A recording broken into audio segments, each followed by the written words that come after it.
let's say you're a wrestling fan. It's that time of the year, the time for WrestleMania 41, and you decide, maybe I don't want to watch by myself like I typically do. So maybe you go to a friend, family member, or I don't know, like your ex-girlfriend, for example, and you send them a pretty normal text just being like, hey, do you want to come watch the matches with me? And hopefully they respond and they don't bring up anything weird you did in the past or anything like that.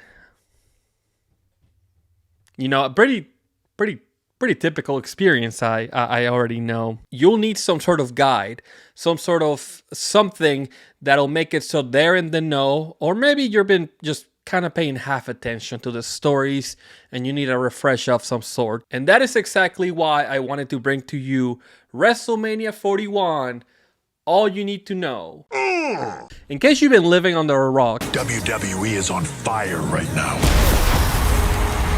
Now, but for real, so if you don't know what WrestleMania is, rather than WWE itself or just wrestling as a whole, WrestleMania is WWE's Super Bowl. The WWE will present their payoff to some of the top stories, but also use it as a showcase to some of the roster and an opportunity to bring in celebrities and other athletes trying to create these WrestleMania moments. In the last couple years, WrestleMania expanded to 2 nights, so we have 13 matches confirmed between those two. So I'm going to try my best to go through these matches and explain you the lore and try to get you more in the know so you're ready to watch the show of shows. Starting with WrestleMania Night 1. The champion, Tiffany Stratton, versus the challenger, Charlotte Flair, for the WWE Women's Championship. Tiffany Stratton, she is the current champion. She's this extremely promising young wrestler. She is the person you want to invest your stocks in. She is good looking. She's extremely athletic. She has a really good personality, and she's figured out a way to be liked by the crowd. Tiffany is the champion thanks to the Money in the Bank briefcase. This is a contract that when you win it, it guarantees you a championship match anytime, any place, anywhere. On the other side, you have Charlotte Flair, someone that people will consider wrestling royalty. She's the daughter of legendary wrestler Ric Flair, and she's a 16-time world champion. Charlotte made her return at the Royal Rumble, and she won the 30-women Royal Rumble match. With that, she earned the right to face Tiffany Stratton for the championship at WrestleMania. Charlotte doesn't really think that Tiffany Stratton is at her level. She kind of belittles her and uses her sort of influence to make Tiffany seem less than. So even as the champion, Tiffany Stratton is actually kind of the underdog, which puts an interesting twist into this whole story. Charlotte has kind of taken advantage of the fact that she has a prominent position and she's trying to make Tiffany look like a fool. But Tiffany did not back down. Tiffany also took some personal shots at Charlotte, including bringing up the fact that Charlotte's been divorced a few times and has not had a lot of success with love. Which, for the record, I don't think was really warranted, but people say crazy stuff in the heat of the moment, so I get it, I'm with you. Tiffany really got into Charlotte's head, and all Charlotte could really do was just take some low blows of her own. Oh, and then also attacked her in the parking lot for good measure. The champion, Gunther, versus the challenger, Jey Uso, for the World Heavyweight Championship. Now, this one is a very juicy one. We have current world champion Gunther. He's very much the final boss type. And I don't mean the final boss, The Rock. I mean he's like Ivan Drago from the Rocky movies. Gunther takes professional wrestling very, very seriously. He will not accept mediocrity, and he is an extremely, extremely well-rounded technician. Jey Uso, on the other hand, he's the complete opposite. He's just a fun, charismatic guy. He's outgoing, and maybe his wrestling skills are not where Gunther's are. Jey does have this electric connection with the fans, with the WWE universe, and that is something that has given him a degree of success. Jey Uso did manage to win the Royal Rumble, and he decided to challenge Gunther after Gunther kept pushing and pushing him. Now, Gunther has nothing to prove to Jey. He's already beaten him 3 separate times. One time for the Intercontinental Championship that Gunther retained, One time, one-on-one with no stakes, and then one more time for the World Heavyweight Championship that Jey Uso is challenging for. Gunther, for the most part, is just frustrated that he has to face somebody that he thinks is beneath him. And honestly, Jay's confidence is at an all-time low. He's had a lot of mishaps. He's missed moves here and there. There's things that he's doing that it just doesn't seem like the regular Jey Uso. So Jay's twin brother Jimmy was trying to motivate him, and he said, hey, I'll go after Gunther. Big mistake. Gunther, of course, got the best of Jimmy, and Jay tried to help, but it was for nothing. Gunther managed to tie Jey Uso to the ropes with zip ties, and Jey Uso had to sit there and watch his twin brother be brutalized and left bloody by Gunther. Jade Cargill versus Naomi. Best friends Bianca, Belair, and Naomi joined forces with this newcomer, Jade Cargill, just around this time last year. The big three, as they call themselves, were this force of nature, truly. Bianca Belair and Jade Cargill managed to win the Women's Tag Team Championships, and the team was pretty much unstoppable. Sometime in November of 2024, Jade turned up on top of a car, bloodied up, beaten up. She was obliterated. She looked like she got hit by a car and then for some reason was on top of the car. Jade was out of action, and Naomi took over to be Bianca's tag team partner, and they were, again, pretty successful as a tag team. Now, we didn't know who attacked Jade, and this was a mystery for a few months. Until February, in the Elimination Chamber, a match that featured both Naomi and Bianca Belair. Jade made her return, and she went after the person that attacked her, which turned out to be Naomi. Obviously, Bianca was extremely shocked by this, but Bianca still managed to win the Elimination Chamber match, which we'll get to later. Naomi did take the credit for the attack on Jade, and she wasn't really sorry. She said that essentially Jade deserved it because she took something from Naomi. Naomi was just jealous. She was jealous of Jade. She had the attention of the crowd. She had Bianca Belair. So Naomi decided to take her out. The champions, the War Raiders, versus the challengers, the New Day, for the World Tag Team Championship. The War Raiders beat the Judgment Day for the title, and they've been on this hot streak on Raw. The New Day recently turned on their longtime friend and stablemate Big E that has been retired, unfortunately, due to a neck injury. Pretty despicable stuff from Kofi Kingston and Xavier Woods. They are looking to win these tag team championships back. The first time in around 2 years or so, and the first time without Big E. The champion, L.A. Knight, versus the challenger, Jacob Fatu, for the United States Championship. L.A. Knight is the megastar. He is the guy that will not shut up, and his mouth gets him in trouble. The crowd still loves him because he says exactly what he wants to say. LA Knight recently won back the United States Championship from Shinsuke Nakamura, and he's waiting for a challenger pretty much ever since. Jacob Fatu is this just like scary athletic big boy, and he's just been kind of terrorizing the SmackDown roster, especially Braun Strowman. He actually beat Braun Strowman in a last man standing match to win the right to face LA Knight at WrestleMania for the championship. Now, Jacob Fatu can normally take care of himself, but just expect some sort of shenanigans with Solo Sikoa and Tama Tonga being on his corner. Rey Mysterio versus El Grande Americano. Now, even if you're not a wrestling fan, I mean, you probably heard of Rey Mysterio, right? For my money, Rey Mysterio is the greatest luchador to ever do it, and he fits very easily in any all-time list. Rey Mysterio and his group, the LWO, have been beefing with this other group called American Made.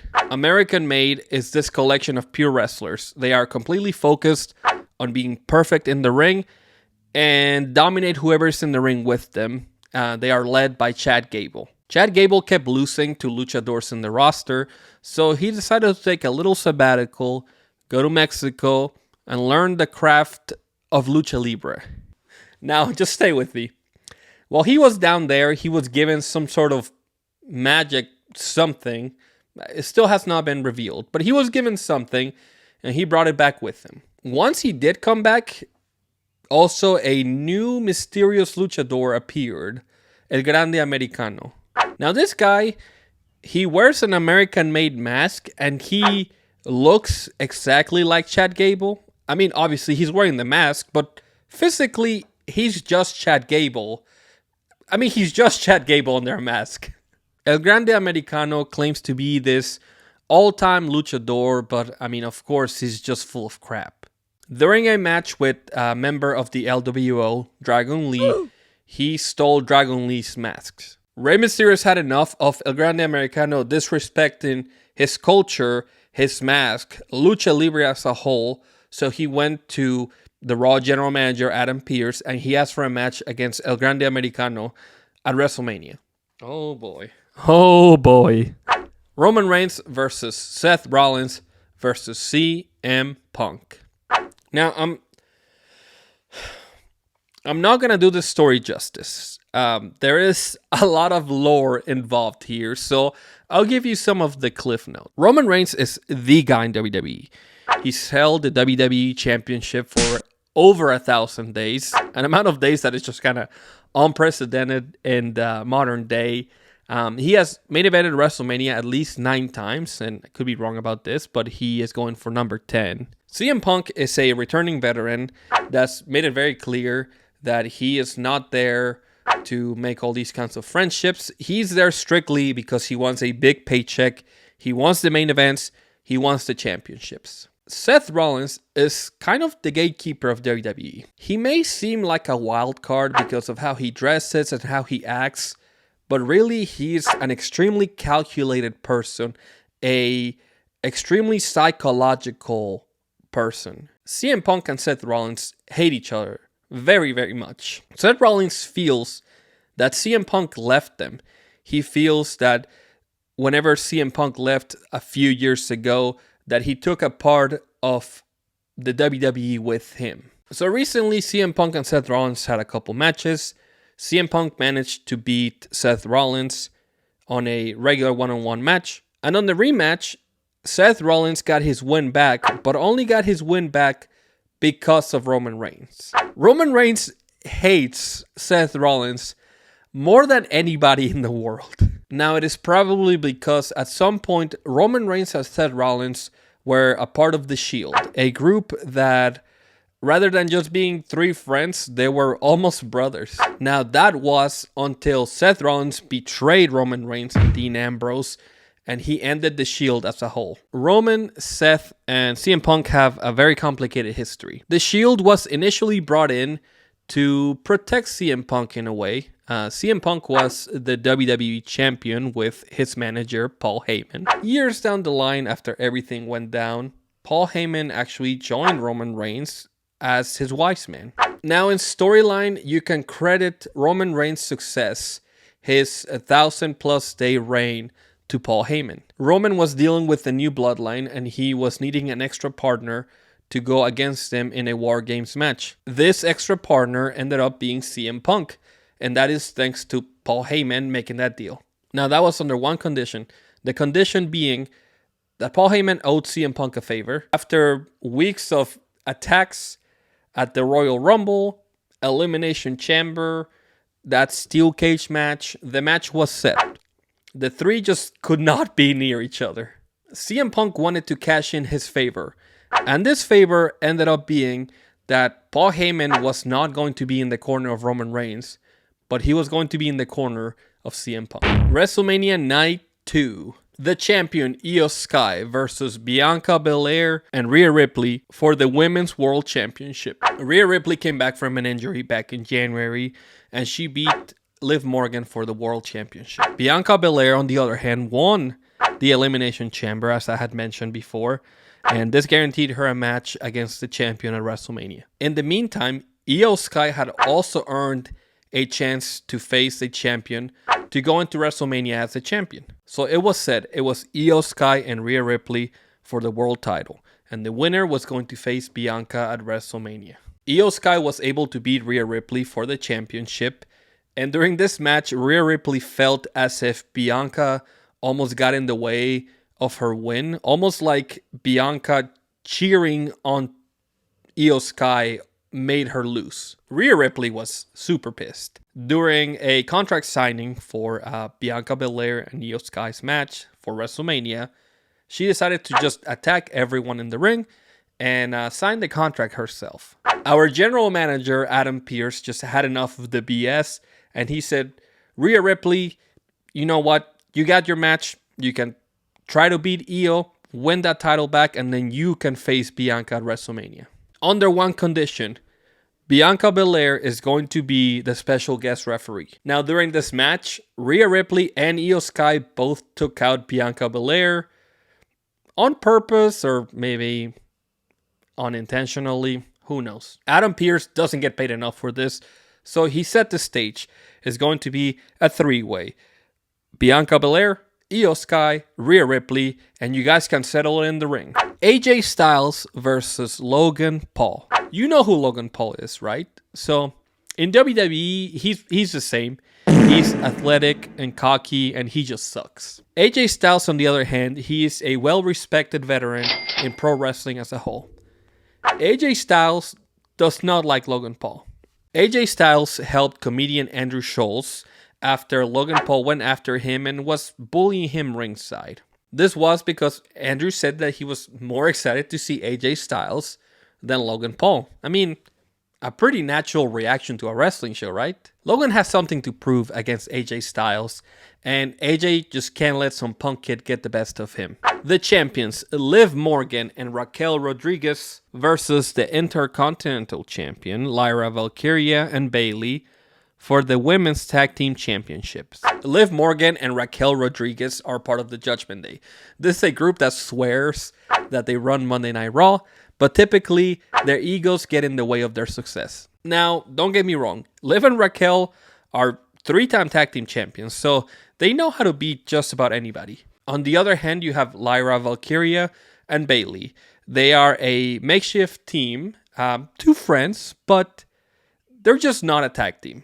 Lyra and Bayley are also coming off of a one-on-one match for Lyra's IC Championship, so maybe they can be a successful tag team, but for how long? The champion, Bron Breakker, versus Penta, versus Dominik Mysterio, versus Finn Balor for the Intercontinental Championship. So picture the ideal wrestler. He is fast, like scary fast. He's athletic. He's strong as hell. Well, this is just one guy. This is Bron Breakker. What the dog doing? And he's also the Intercontinental Champion. He has already beaten Dominik Mysterio and Finn Balor in individual matches, so he doesn't have much to prove to them. Dom and Finn are both members of the Judgment Day, and they're not in the best of terms right now, but maybe they'll find a way to work together to get success and to kind of take out the other two guys in the match. Finally, Penta is one of the newest guys in WWE. He's an insanely charismatic luchador. Penta has the model of Cero Miedo. As of today, Penta still has not been pinned in one-on-one matches, so he's got a lot to prove in this match. Randy Orton versus a mystery person. Now, I'm going to put this in here, but as of right now, there is no confirmation of what kind of match Randy Orton will have. Randy Orton was supposed to face Kevin Owens at WrestleMania. The match was set. However, Kevin Owens came down with a neck injury and it put him out of action. He may end up facing Solo Sikoa. He may end up facing Tama Tonga. He may do a tag team match.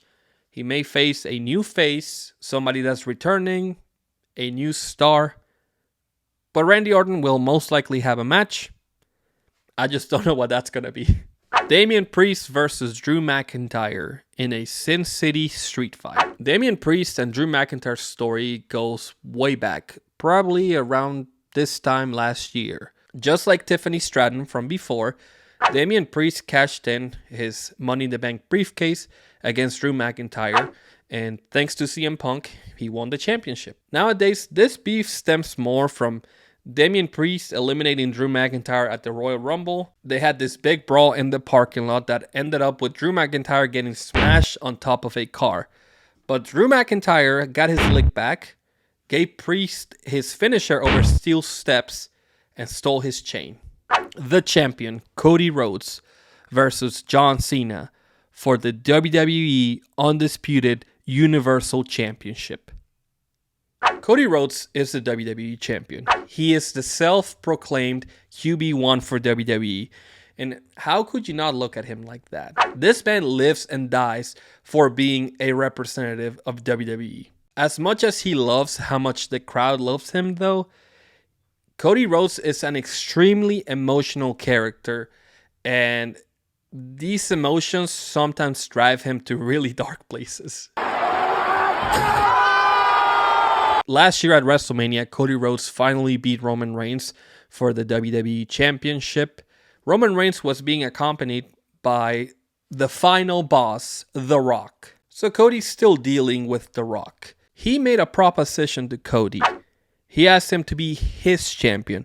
He wanted Cody's soul. Now, I think we all know John Cena. Over 20 years wrestling, with around 15 of those years being the guy for WWE. John Cena in 2025 is in his retirement tour. John Cena made a promise to win the WWE Championship and finally beat Ric Flair's 16-time World Championship record. But he failed to win the Royal Rumble by being eliminated by Jey Uso, and that was the first time that the cracks started to show. John Cena used his political power to put himself into the Elimination Chamber match without having to qualify or anything. John Cena last eliminated his longtime friend or enemy, CM Punk, and he won the chance to face Cody Rhodes at WrestleMania. After the match, The Rock came out to confront Cody Rhodes. John Cena stayed in the ring, Cody was in the ring, and The Rock came out with Travis Scott for some reason. Now Dwayne wanted an answer. Is Cody going to join him or not? Cody Rhodes quite literally told him, "Go fuck yourself!" And this series of events triggered John Cena like the Winter Soldier. Cena brutalized Cody Rhodes with The Rock and Travis Scott, turning into a bad guy for the first time in around 20 years or so. John Cena completely turned on the crowd that once rejected him while he was coming up as a young wrestler. A lot of the people that once booed him as a good guy now wanted to cheer him as the bad guy. John Cena broke up with all of us. Cena has not fully explained his reasoning for doing all of this, but he did make a promise that he was going to beat Cody, and he said he was taking that title with him into retirement. John Cena says that Cody is not really that guy. He's not him. He's just a guy that got really, really lucky. If you made it all the way to the end to these ramblings, I hope the video was helpful. I hope you learned some stuff. Leave me a comment if you would like, and subscribe to the channel. We got a few other videos. So we've been going over Wrestling Society X episodes. So just kick back, stay around. Thank you so much for watching. I am Carlos, and this is Midcard.